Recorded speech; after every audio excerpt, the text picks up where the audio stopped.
65 milioni di euro della Regione in favore di circa 1000 aziende siciliane.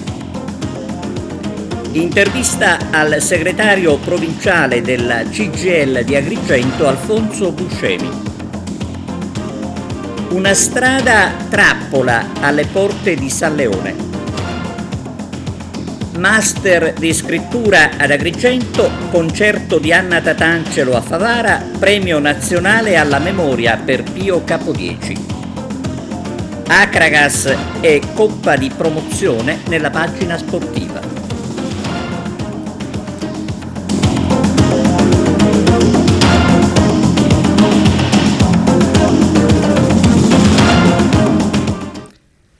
Buongiorno da TVA Notizie. La Regione pronta ad aiutare 1 migliaio di aziende con un finanziamento di 65 milioni di euro. Il servizio di apertura di Arturo Cantella. La Giunta regionale siciliana ha approvato la riprogrammazione di ben 65 milioni di euro derivanti dall'economia del piano operativo FESR 2014-2020 da destinare al sostegno delle imprese siciliane. Nel dettaglio, attraverso un nuovo accordo con l'IRFIS elaborato dall'assessorato all'economia, le risorse saranno utili allo scorrimento della graduatoria che aveva assegnato finanziamenti a tasso zero in favore delle aziende con sede in Sicilia che erano state danneggiate dal Covid.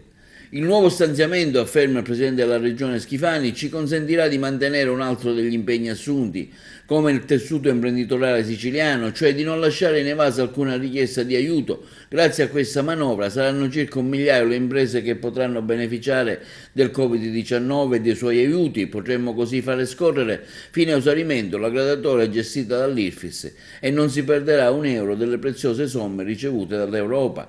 Negli anni scorsi, aggiunge l'assessore all'economia Marco Falcone, la Regione attraverso l'IRFIS aveva erogato finanziamenti per oltre 100 milioni. Con l'intervento di oggi il governo Schifani aumenta ancora la portata della misura di sostegno alle imprese in sofferenza per il Covid-19, mettendo a disposizione nel complesso 286 milioni di aiuti di Stato a tasso zero.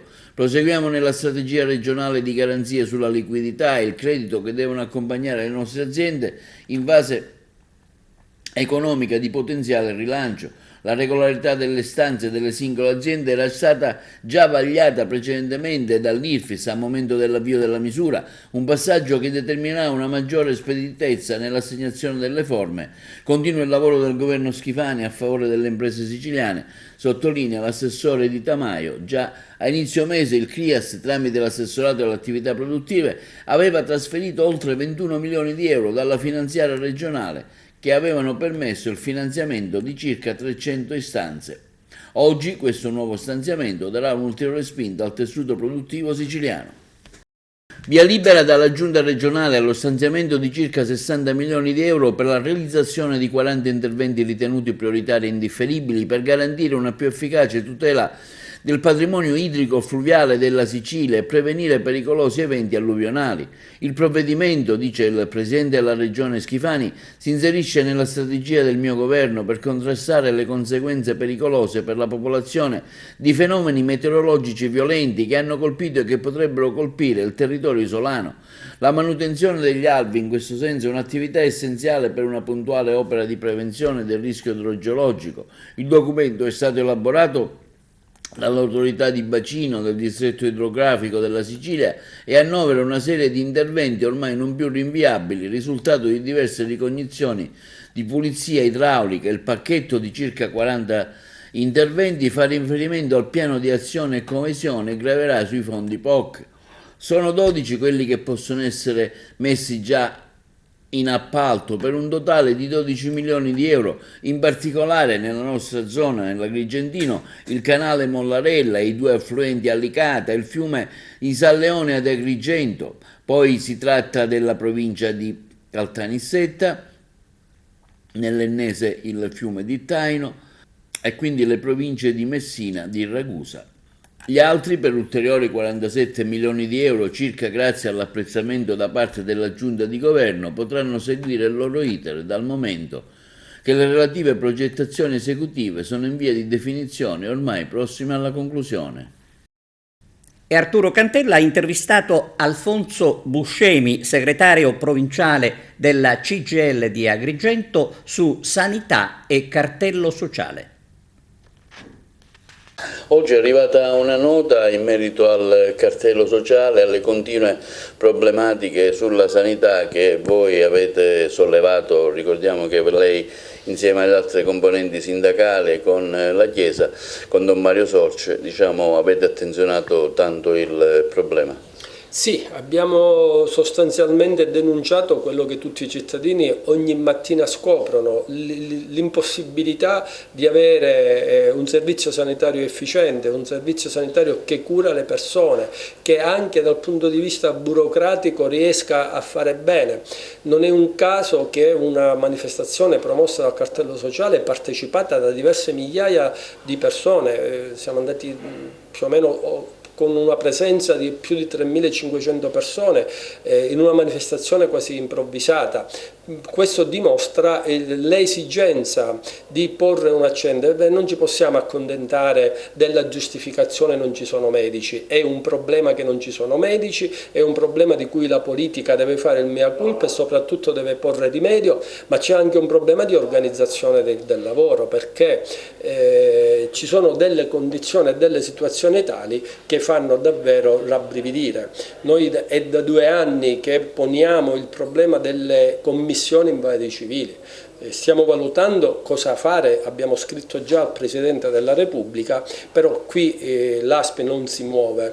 Un malato non può accedere a determinate cure e non può accedere anche a determinati vantaggi perché le commissioni per accertare l'invalidità civile ad Agrigento hanno un ritardo ormai che va dai 13 ai 15 mesi. È uno scandalo, aggiungo, è una vergogna.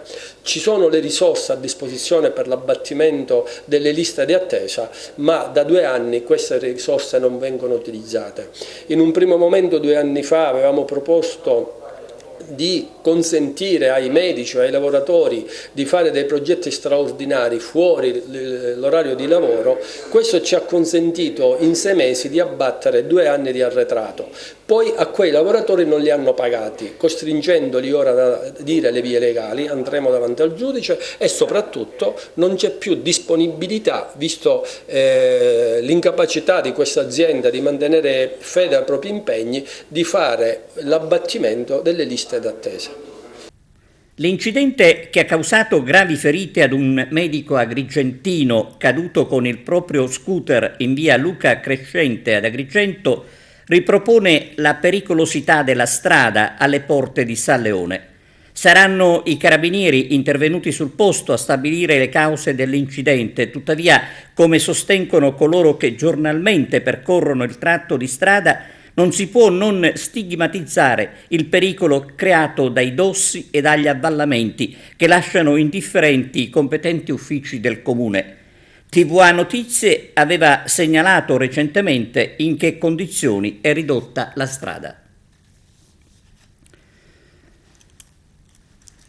32 anni fa veniva ucciso a Palermo Libero Grassi. Dopo la manifestazione di questa mattina nel luogo dell'agguato all'imprenditore, nel pomeriggio si svolgerà la 7ª edizione di Vela per l'inclusione sociale.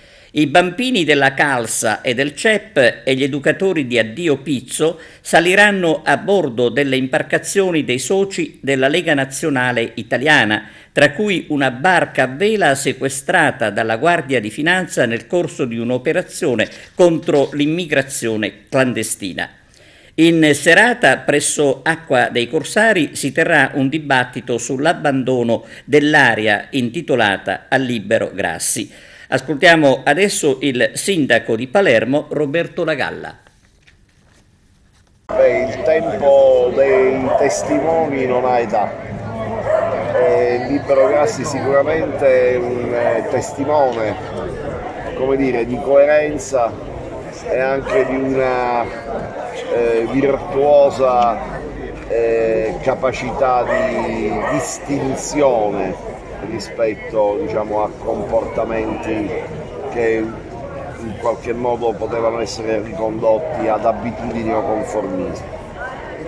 E questo è il senso di un ricordo che dura, alla presenza di tanta gente, ed è il motivo per il quale io mi auguro che possa trovare posto, se la famiglia lo vorrà, qui una targa che consolidi definitivamente e renda duraturo e perenne il ricordo di questo esempio e di questo testimone.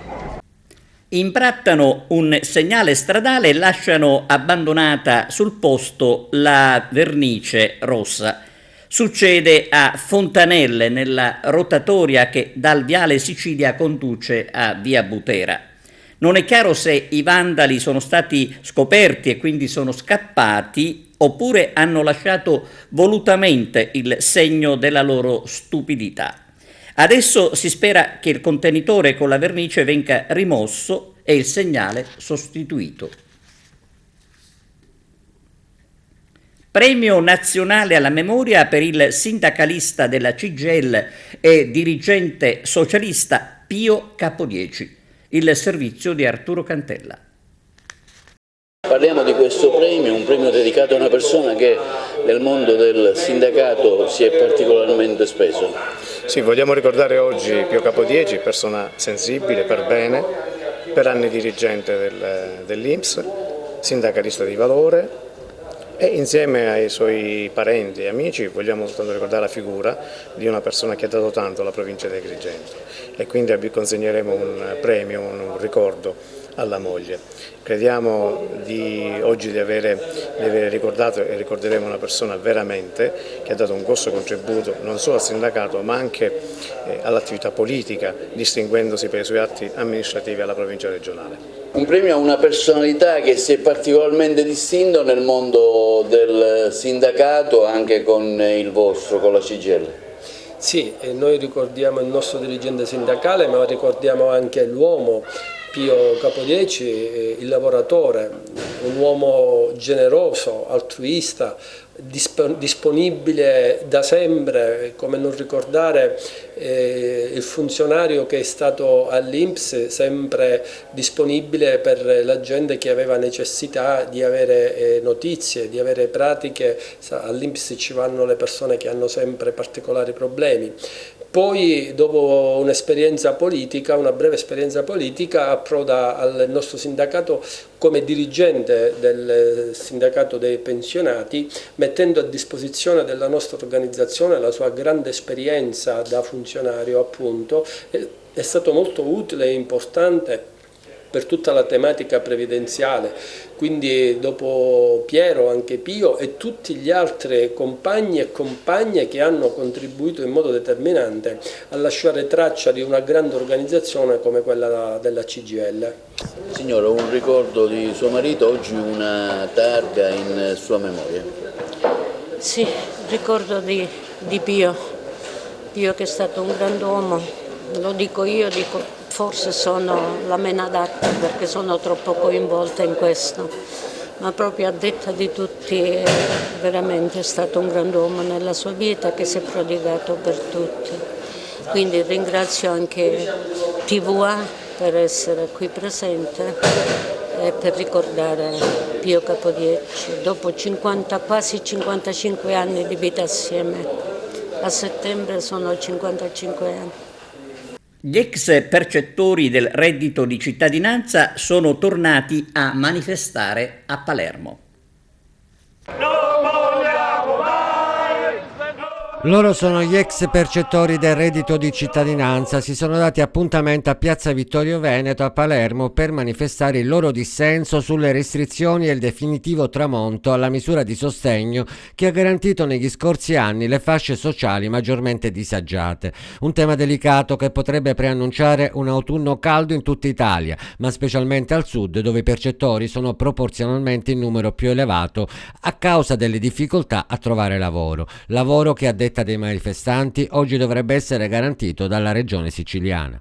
Con l'ultimo reddito che ho preso di luglio ho cercato, sapendo che adesso ad agosto non avrei avuto più niente, neanche si sa un qualcosa per i mesi successivi, ho preferito comprare al discount delle scatolette, queste che costano 50 centesimi, di ceci, di fagioli, di lenticchie, di minestrone, che sinceramente sono anche un po' immangiabili, però visto che qualcuno dice che noi mangiamo anche bene, noi poveri, ma vorrei vedere, perché non posso più andare dal mio fruttivendolo a comprare la verdura e la frutta e quindi logicamente devo mangiare così. Mi devo arrangiare in questo modo. Che cosa devo fare?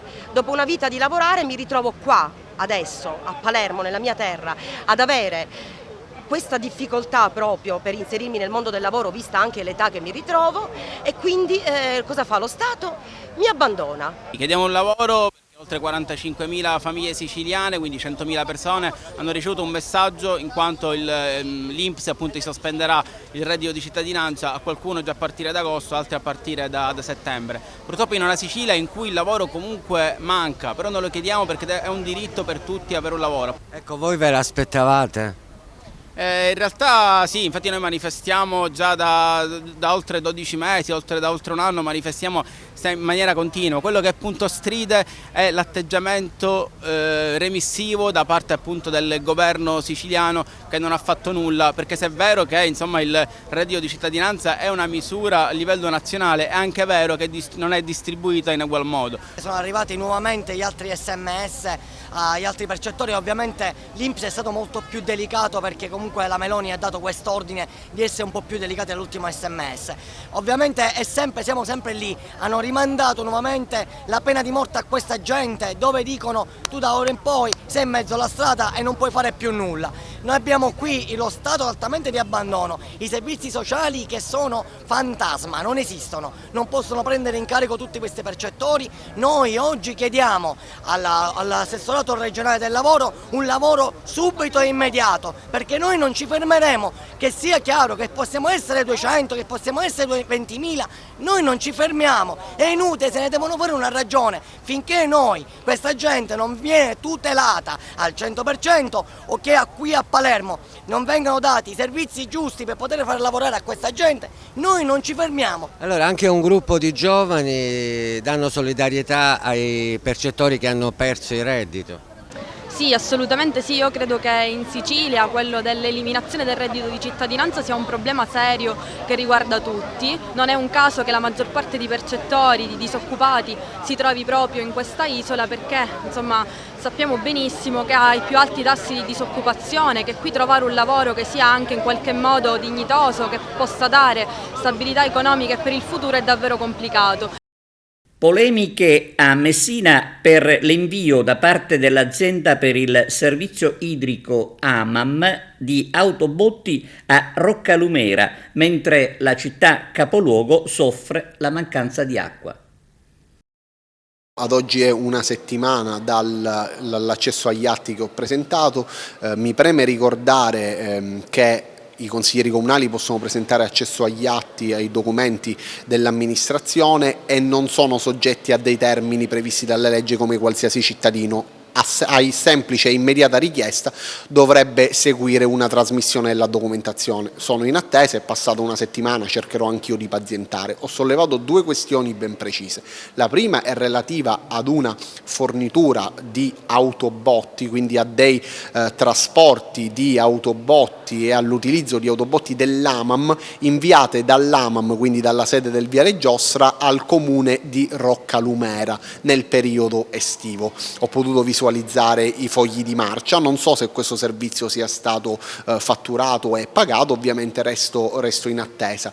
E la seconda questione è quella della riattivazione, quindi quella di alcuni lavori che sono stati svolti da una ditta esterna dell'AMAM ad un bypass sito nei pressi dell'ospedale Sirina a Taormina, volto a rifornire e quindi a migliorare l'approvvigionamento idrico proprio per il comune di Taormina. Il comune di Taormina, che risultava essere fino a qualche tempo fa moroso, è stato sostituito il contatore, è stato messo un nuovo contatore. Io ovviamente mi auguro e auspico, sono certo che il comune di Taormina riprenderà a pagare l'acqua all'AMAM e salderà anche gli arretrati.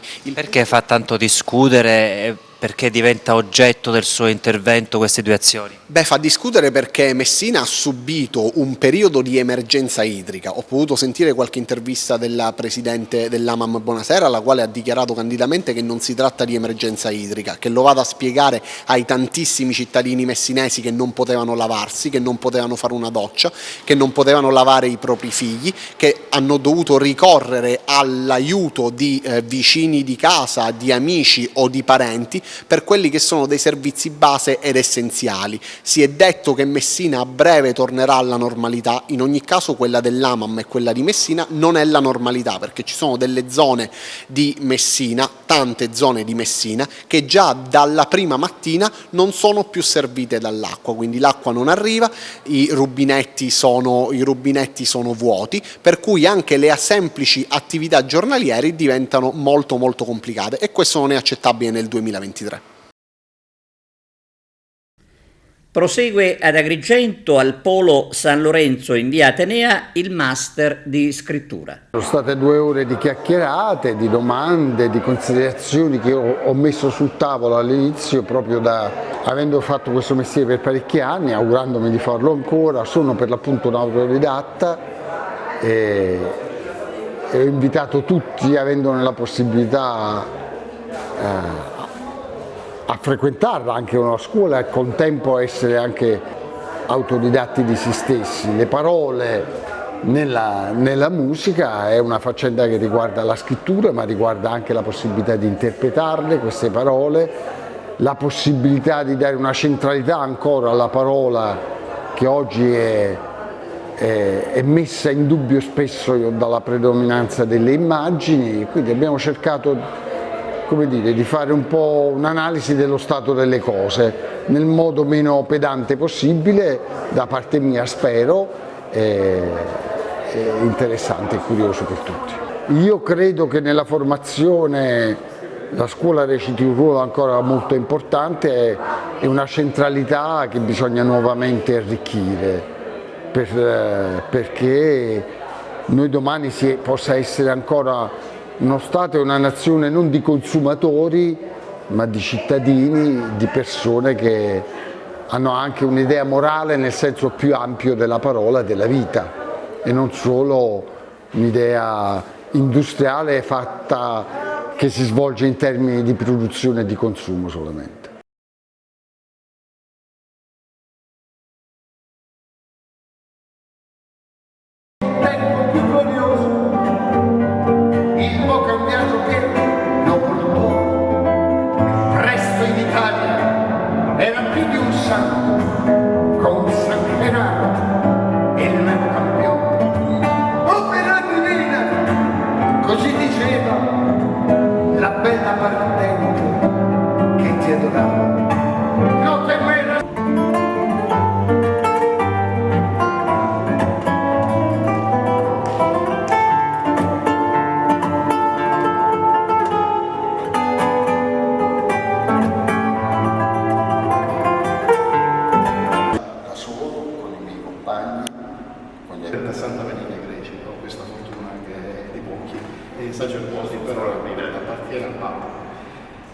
Durante i giorni di grande caldo, la suora che intona i canti, che finalmente sta trovando la sua giusta collocazione nel mondo, e di solito lo abbiamo usato come uno slang per rendere questa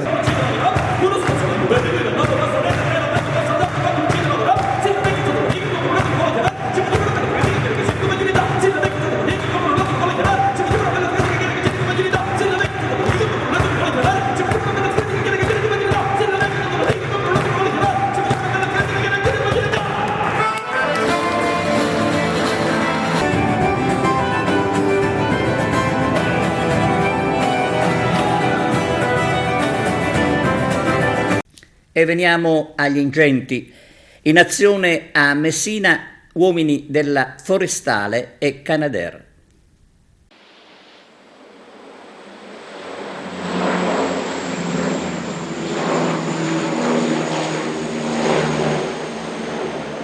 La gente non lo vuole capire, dico.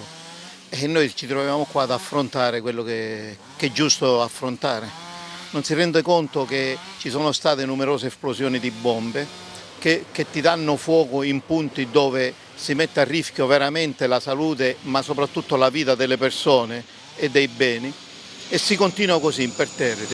Un lavoro ininterrotto praticamente dallo scorso fine settimana. Qual è la situazione dal punto di vista operativo in questo momento? In questo momento fortunatamente bene, stamattina già io alle 5 ero qua con l'Esarrizzo, abbiamo allertato gli aerei, la sala operativa di Messina si è mossa molto bene, devo essere sincero, e quindi abbiamo avuto subito gli aerei. Con gli aerei bene o male riusciamo a tamponare bene. Le bombe esplose erano ordigni bellici che si trovavano abbandonati nei terreni? No, sono della seconda guerra mondiale e purtroppo qua se ne trova tante abbandonati, anche perché c'era la polveriera, insomma c'è questo discorso ed è un problema grosso perché su alcuni punti tu non puoi mandare nemmeno l'operaio ovviamente, quindi se succede qualcosa di queste diventa un problema grosso. Mentre nel Trapanese si contano i danni causati proprio dagli incendi che hanno interessato anche l'aeroporto di Trapani Birgi. Un copione che si ripete, prima la conta dei danni, dopo le polemiche, dopo il fine settimana di incendi che ha devastato in particolar modo la provincia di Trapani. Solo ieri pomeriggio l'impiego massiccio di 5 Canadair ha consentito di riportare sotto controllo il vasto incendio che aveva creato una situazione di emergenza a Messina e che destava preoccupazione nei cittadini vicini al torrente, Catarratti, a Salemi, il rogo intorno a Monte Polizzo. È stato circoscritto ieri pomeriggio grazie anche all'abbassamento delle temperature con il maltempo arrivato sull'isola. Sono stati spenti gli ultimi incendi, 2 ad Agrigento, 4 a Caltanissetta e Catania, 1 ad Enne a Palermo, 7 a Messina, 3 a Trapani. I Canadair in azione sono stati 3 e altrettanti gli elicotteri. A pensar male si fa peccato, ma spesso purtroppo ci si azzecca. I roghi potrebbero tutti essere opera dell'uomo, ossia qualcuno che vuole intenzionalmente creare un disastro ambientale, ma c'è anche da pensare che il danno nasca dall'abitudine malsana di molti anziani e di tanti pastori e contadini di dare fuoco a starpaglie varie anche nelle giornate di scirocco più intenso, come accaduto nelle scorse ore a Pantelleria. Intanto si innescano le polemiche, ancora una notte di incendi che hanno devastato molte zone della Sicilia, in particolare nel Palermitano e nel Trapanese. È inaccettabile che dopo tutto quello che è accaduto nei mesi scorsi ed anche nelle scorse settimane non sia ancora stata allestita un'adeguata macchina di prevenzione e di intervento rapido.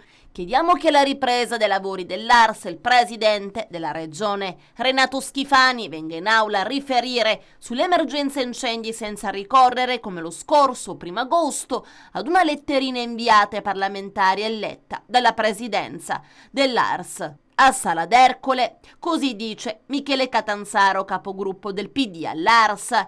Il presidente Schifani, aggiunge ancora Catanzaro, ha il dovere di intervenire in aula in maniera puntuale sulle carenze organizzative e sulle responsabilità di chi evidentemente non ha saputo garantire sicurezza al nostro territorio e ai nostri concittadini. Inveiscono anche i sindacati. Gli incendi che hanno bruciato ancora una volta ettari di macchia mediterranea e di boschi in un'ampia area della provincia trapanese, interessando anche terreni circostanti l'aeroporto di Birgi, costretto di conseguenza a sospendere le attività per alcune ore, riportano ancora alla ribalta una triste realtà, l'atavica questione della mancanza di una corretta programmazione della gestione delle aree verdi del territorio da parte della regione siciliana. Lo affermano i segretari generali di CGIL, CISL, Will Trapani, Liria, Canzoneri, Leonardo Lapiana, Tommaso Maccaddino e i segretari generali di FLAI CGIL e FAI CISL, Trapani, Giovanni Didia e Franco Nuccio, nonché il segretario territoriale Will Trapani, Giovanni Tantaro. Non è più possibile pensare di dover fronteggiare solo le emergenze, aggiungono ancora. È necessaria una programmazione seria, di ampio respiro, per fare prevenzione.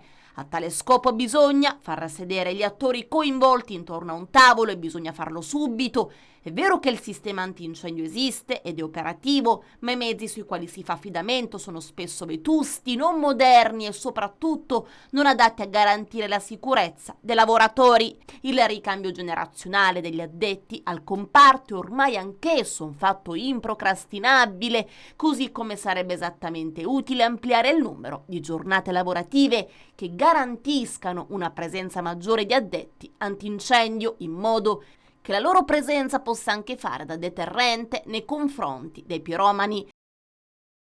Pausa per la pubblicità, linea alla regia. Il concerto di Anna Tatangelo conclude la festa in onore di San Giuseppe a Favara. Giuseppe Moscato. Ti stai sbagliando, non sono una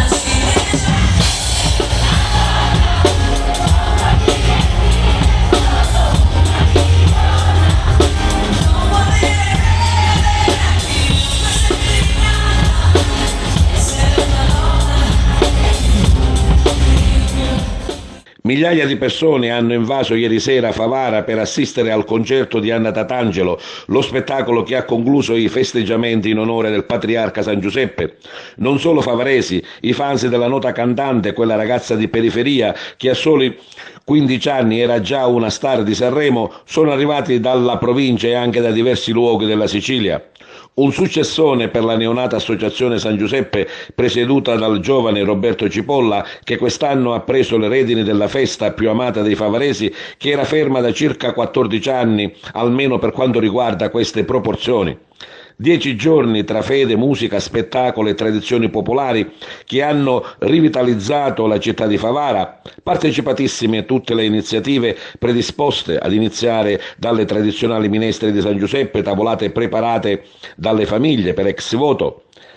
Apprezzate da un folto pubblico anche le serate dedicate al cabaret, alla musica di giovani talenti locali, ma anche di vecchie band in auge negli anni 70, il tutto naturalmente all'interno di una cornice religiosa che ha visto la processione del simulacro di San Giuseppe seguitissima da centinaia di fedeli. A dare l'ok alla formazione dell'associazione che si occupa dell'organizzazione della festa è stato l'arciprete Don Giuseppe D'Oriente, che tra qualche giorno lascia il suo incarico a Favara per una nuova destinazione. Il comitato, ma anche tutta la città, con in testa il sindaco, hanno voluto tributargli proprio sul palco di Piazza Cavour un caloroso saluto e un grazie per tutto quello che ha fatto per Favara. Il concerto di Anna Tatangelo, come dicevamo, è stata un'apoteosi, con tutti i fans a cantare per circa 2 ore i suoi più grandi successi, molti dei quali firmati dal suo ex Gigi D'Alessio. Particolarmente toccante e applaudito anche il duetto che Anna Tatangelo ha concesso a Simona Collura, una ragazza di Favara che nel 2008, nella prima edizione di Ti lascio una canzone su Rai 1, aveva appunto duettato con lei. Soddisfatto il comitato, che ha già programmato la prossima festa almeno nelle date dal 17 al 25 agosto 2024. Ormai ci sei, chissà se con lo stesso sguardo vedi me negli occhi tuoi. Adorazione, io devo dirtelo, mentre provavo a non pensarti, ti pensavo sempre più. Ancora un po' troppo vicini adesso per scappare via. Tu non lo sai, prima di te c'è stato un altro che ha lasciato le ferite dentro me. Non avrei paura, giuro, sono per difenderti. Con il tempo perdo il tuo cuore cancellando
troppo, riaccendi tutti i desideri, quasi senti dentro me. Con le dita sulle tue fila, poi mi fermo un attimo, per cercare con i tuoi capelli che nel vento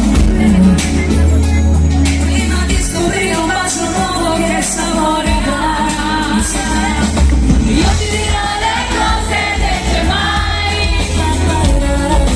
di quest'amore noi saremo piaceri, il mio petto da cuscino per la vita mi farà, se ne comincerà che cosa? Una storia senza fine, immaginare tutto intorno a noi, arriverà tra le senza nuvole, le donne si chiedano stomaca, perché cadrà, sempre cominciata una storia senza fine.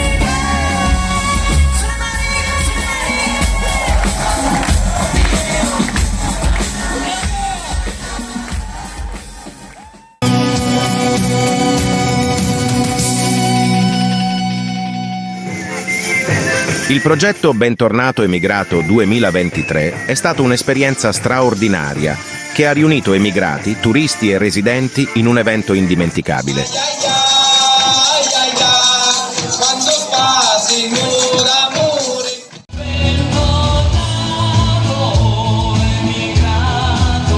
Tutto è iniziato con l'inno Marinisi in the World.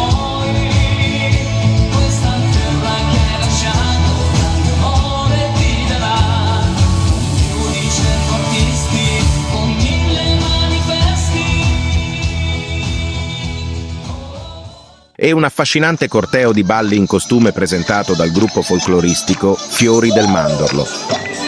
Le strade di Porto Empedocle sono state animate dalla tradizione e dalla cultura, creando un'atmosfera unica nella via Roma e nella piazza Kennedy.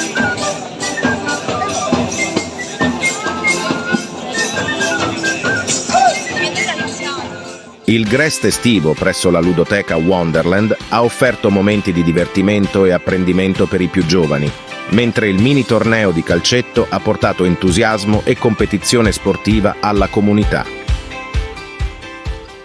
La mostra fotografica e l'esposizione Dei pupi siciliani presso la torre di Carlo V, curata da Madame Gras, hanno offerto ai visitatori un'immersione nel passato e nella cultura di Porto Empedocle, una città ricca di tradizioni e attrazioni storiche. Questa esposizione ha celebrato l'identità culturale locale, mettendo in mostra la storia e l'artigianato tradizionale siciliano. L'apice dell'evento è stato lo spettacolo del 26 luglio in piazza Kennedy, con la partecipazione speciale della parrucchiera Katia Marullo, delle stelle emergenti di Progetto Danza,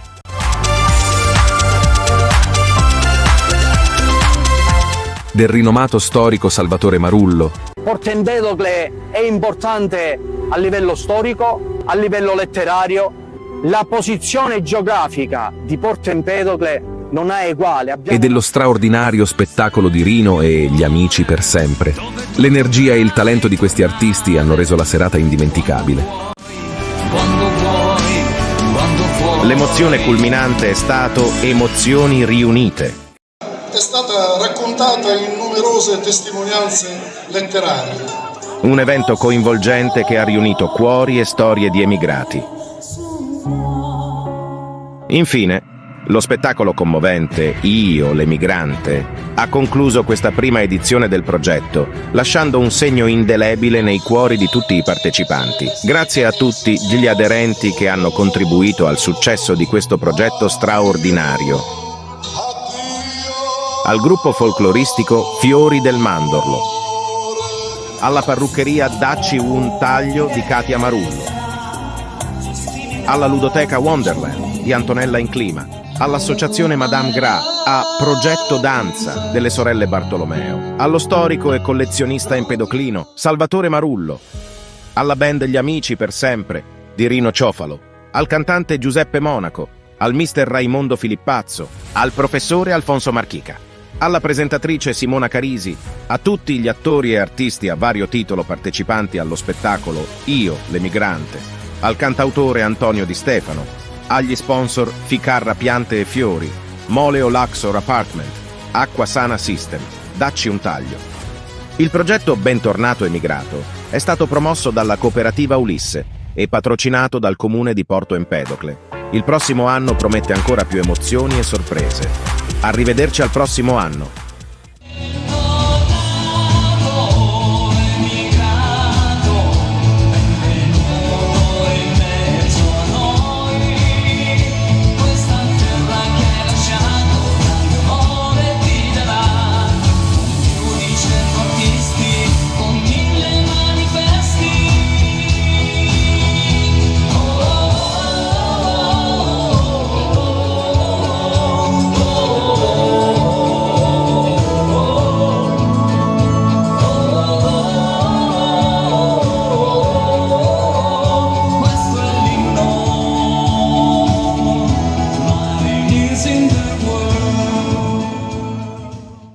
Siamo alla pagina sportiva. Carmelo Lentini ci parla di Akragas e Coppa di Promozione. Dopo la brillante vittoria di Coppa Italia con la nuova IGA Virtus, questo pomeriggio l'Akragas è ritornato in campo per preparare la sfida esterna sempre di Coppa allo stadio Aldo Campo contro il Ragusa. Un impegno che dovrà mettere alla prima prova esterna i ragazzi del tecnico biancazzurro. Con i nuovi compagni di squadra si allena l'ultimo arrivato Morimoto. Intanto mancano pochi giorni alla chiusura del calciomercato che chiuderà i battenti il prossimo 1 settembre ed un paio di calciatori biancazzurri arrivati in estate hanno preferito lasciare la città dei templi per accasarsi altrove. Il primo è il difensore Gioade Ferretti, che per motivi personali ha abbandonato il gigante, mentre il secondo è l'attaccante Mauro Veneroso, che ha deciso di sposare il progetto dell'Orvietana, squadra umbra che milita nel campionato di Serie D. Verranno sostituiti prima della chiusura del calciomercato? È ciò che si chiedono gli sportivi. Di certo l'attuale dirigenza non se ne starà con le mani in mano, anche se ultimamente il reparto avanzato è stato arricchito dalla presenza del giapponese Morimoto. E scendiamo di categoria. Domenica scorsa si è disputata la prima giornata di Coppa, 16esimi di andati di promozione. Questi i risultati delle compagini agrigentine. A Cammarata ha vinto il Gemini 2-0, Casteltermine e Empedoclina invece è terminata 1-1. Empedoclina in vantaggio con una rete di Giovanni Taormina, poi in pieno recupero, oltre al 90°, il gol del pari del Casteltermine con Da Vinci. Nel derby della montagna invece vittoria esterna del Gemini, che si impone al Salaci con il più classico dei risultati 0-2 grazie alle reti di Spinelli e Mangiapane. Domenica prossima 3 settembre si gioca ad campi invertiti. Anche per gli arbitri arrivano le sanzioni più o meno meritate. Di Bello, l'arbitro di Juventus Bologna, è stato sospeso per 2 mesi per il rigore netto negato al Bologna. Con lui resterà a casa anche l'arbitro addetto al VAR in occasione della contestata partita. Ed è tutto, grazie per la vostra attenzione e arrivederci.